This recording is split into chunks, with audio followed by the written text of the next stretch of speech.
So आज चाहिँ उठेर बाहिर हेर्छु भन्दा चाहिँ पानी परे रहेछ राति। त्यसपछि म चाहिँ फ्रेस भएँ अनि हिजो भिन्डी सुकाएको थिएँ। सुकेछ भिन्डी चाहिँ मैले चाहिँ तातो पानी गराएर तातो पानी पिएँ अनि खानाको लागि चाहिँ दाल भिजाइदिएँ। यता चाहिँ भिन्डी काटेर सब्जी बनाउनु भनेको थिएँ, सब्जी बनिदिएँ अनि प्याक गरिदिएर गएँ म होस्टेलको तर्फ सब्जी छोड्नको लागि। होस्टेलमा सब्जी छोडेर चाहिँ म निस्केँ। होस्टेल चाहिँ यही नै हो, बन्न लाहा यहाँ चाहिँ।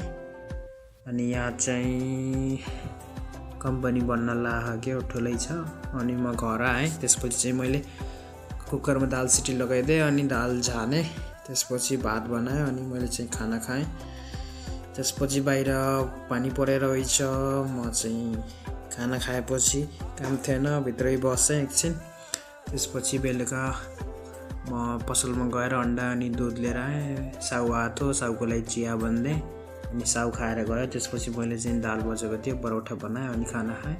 त्यसपछि म एकछिन वकिङ गरेँ अनि म चाहिँ आएँ आफ्नो कोठा। So thank you for watching. आफ्नो अनि आफ्नो परिवारको ध्यान राख्नुहोस्। Good night.